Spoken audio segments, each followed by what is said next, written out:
Today we're talking about staging and can the way you stage your home make it sell faster? And we are joined by best-selling author and TEDx and motivational speaker, Jaya Jaya Myra. Good morning, how are you? Doing great, and how are you doing today?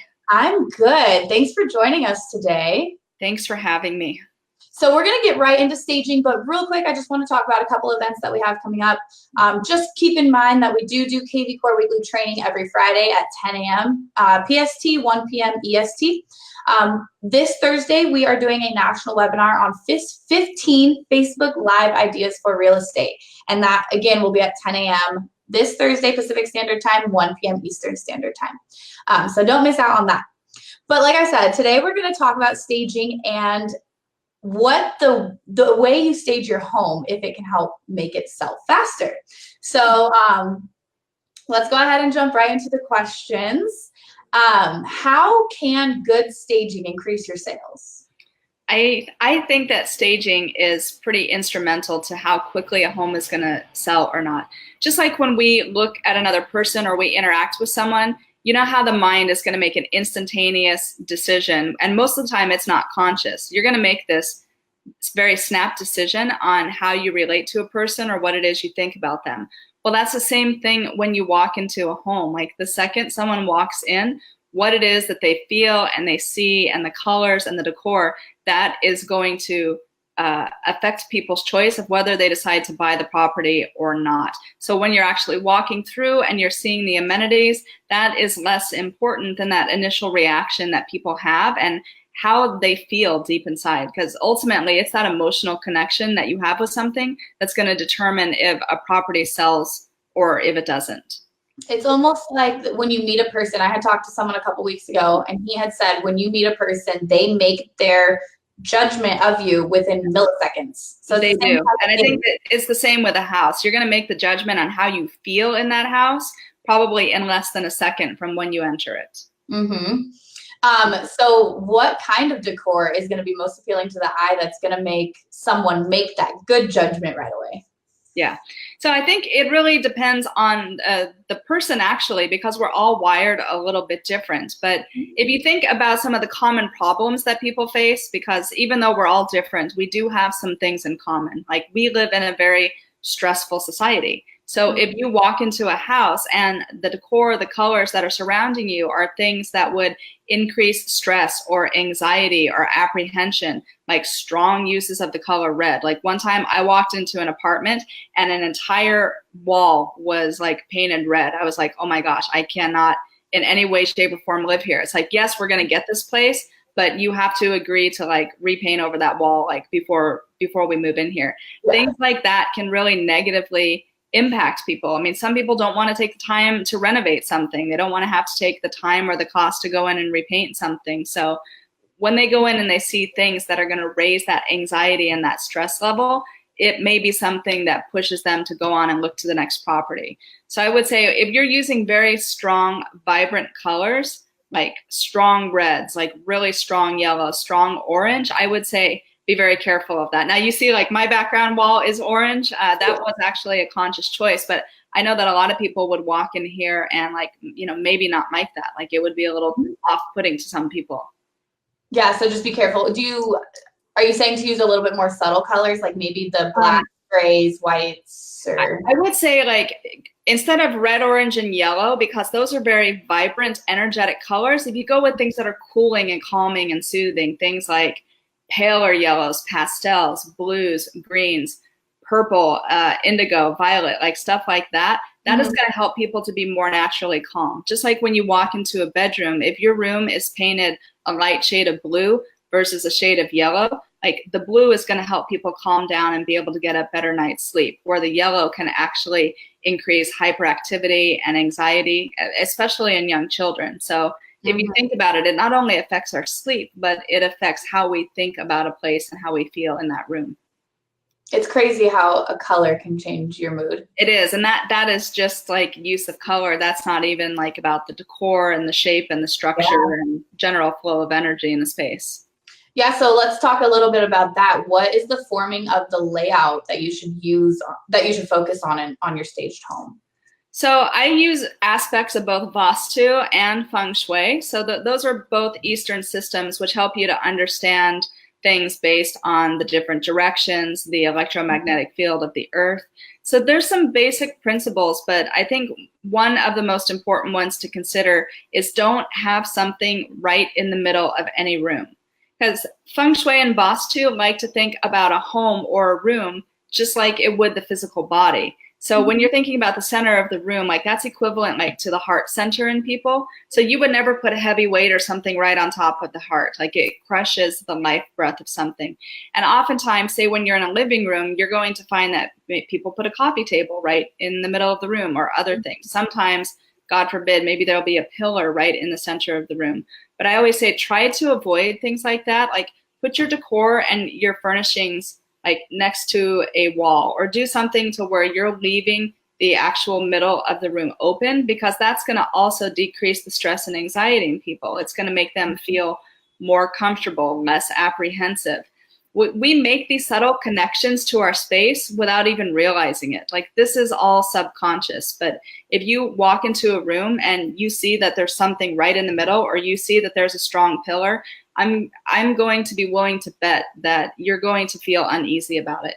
I mean, have you had any experiences in a building like that when you walk in and just like smack dab in the center of something? Like, yeah, it's a little overwhelming. It's overwhelming. It makes you just feel not good. So that's, I think, one of the easiest things that people can do to just like lower that stress level and make people feel more comfortable in a space is just, it doesn't even matter what you're putting in there as much as it matters where.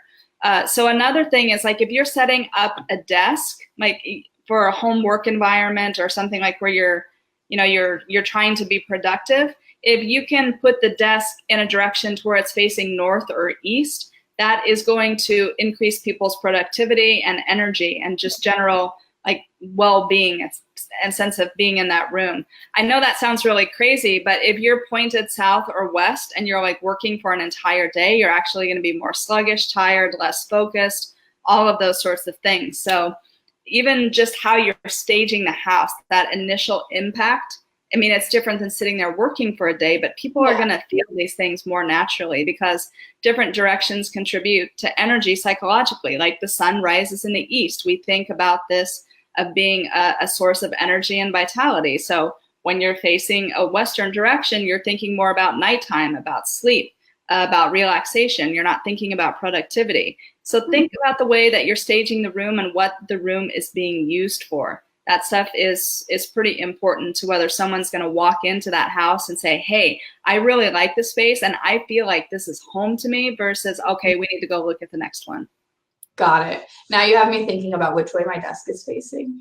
And like which way your bed is facing is pretty important too, like to get a good night's sleep. Like they say, never have like your head pointed north. So very interesting. I like it. But that all comes into play in the staging too, just the energy. It does. And sometimes it's not an option. I totally understand that. So when you're working with a property, it's just a matter of understanding what can you do with that space? Like what kind of things that would cause stress and anxiety can we minimize? What can we not avoid?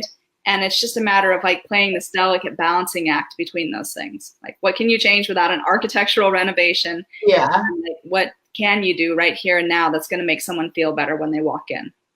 Got it. So what if there was an architectural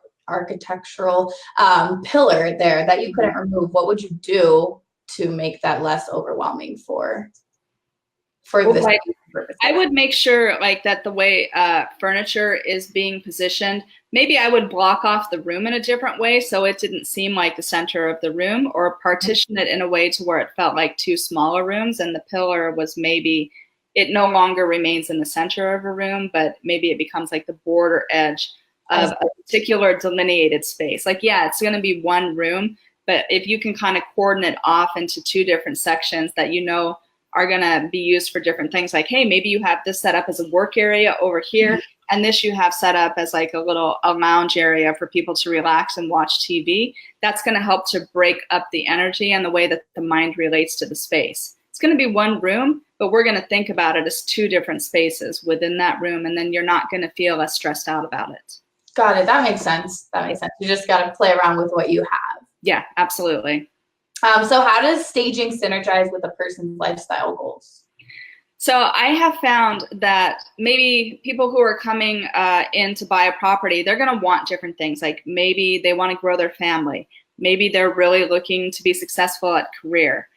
Maybe their focus is on health and well-being. So the way that you're staging that property can help to facilitate all of those different things in a person. Like, what does the place smell like when they walk in? Is this going to elicit a sense of comfort? Is this going to elicit a sense of being vibrant and healthy? Is this going to make you feel like you can walk in, strengthen your willpower, and be super successful? Because smells, foods, all of these things trigger the way that we think. So again, how does it smell? How does it look? What kind of colors are being used in the decor? Is it something that makes you feel like, hey, I'm at home now? Does this make you feel like, hey, I'm going to go out and conquer the world? I mean, really think about where the house is located, what the price point of the house is, and the type of people that are apt to be walking through that door. And that can help you decide exactly how you should furnish any particular dwelling to cater to the audience who's going to be there. I mean, now you're not going to be like 100% spot on all the time, but you know the demographics of the people that you're catering to in a market. So you can cater to that through what you're putting into the space. Again, the smell, the colors, the look, the aesthetic, everything, like anything that elicits a sensory response in someone, even like touch and texture, those sort of things like make a strong impact on people's emotions. So if you can cater to their emotions, you can definitely cater to if they want that space or not. Very interesting. I like it. Now, one of your specialties, you do a lot of wellness staging talks. So let's talk about what is wellness staging, and then what do you personally offer to your clients when it comes to wellness staging? So part of it is what we've already been discussing. It's like looking at where is the property, what is the price point, who is it being sold to. I help people to understand how to overcome any like feng shui or vastu imbalances that are in a place. Like if I walk into a place and I see that like, oh, there's that pillar in the middle of the room, or oh, this bedroom is set up so that you can't sleep in the right position. Like we look at different things that can be done to overcome that. Like once I walked into a property, there was a room that had no natural light. It had this huge desk like jetting out along the space of the room, and the mirror was in like an awkward way. Like, so like when you walk in the room, you know, you don't even, for me, that would be an unusable room. Like I would never set foot in there. So like just by making like very, very small changes into something, you can affect whether someone's going to feel comfortable in the space, whether it's going to be welcoming, whether it's going to be conducive of people feeling like they can have their family there. So I consult with real estate agents to understand where those imbalances are, what they can do to rectify it, and if they're looking to take it to the next level. Like I live in New York City, so I was staging something down on Wall Street, like where the person is likely working a lot of hours, they're super driven and successful. I would do things that are going to help, say, to strengthen their willpower, but also to reduce and minimize stress and promote better relaxation.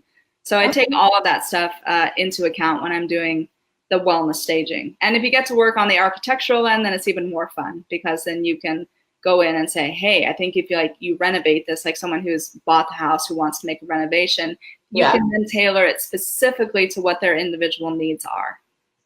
Okay, perfect. Now, do you offer your wellness staging nationwide? Do you help on a nationwide basis? Yeah, I help people not just here in New York City, but nationwide, because a lot of times it's just a matter of looking at the layout of the premises and different pictures, and you can get an idea very easily of what's going on with the property that way. Perfect. So tell people, I do have all of your social media and your email, website, etc., all of that in the description of this video, but just why don't you tell people a little bit, just a little bit more about you, what you sell, and where they can find you. Absolutely. I am a best-selling author, a motivational speaker, and a TV personality. So you can find me anywhere online at Jaya Jaya Myra, so at jayajayamyra.com. All of my social media is at Jaya Jaya Myra.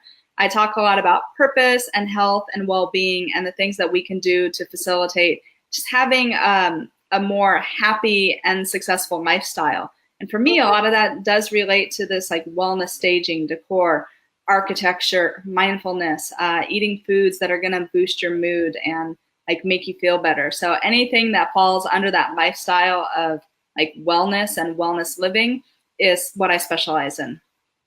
Perfect. Well, thank you so much for joining us today. Staging is something that people can take very lightly, but it's important. Yes. And so I appreciate you coming and talking to us about staging and why it's important and how it can help your home sell faster. Definitely. So thank you again for joining us, and thank you for to everyone who tuned in today. Next week, we'll be talking about word of mouth referrals with Matt Ward. So make sure to tune in there. We'll be back here again next Tuesday at 10 a.m. PST, 1 p.m. EST. And I hope everyone has a great week. Bye, everyone. Bye.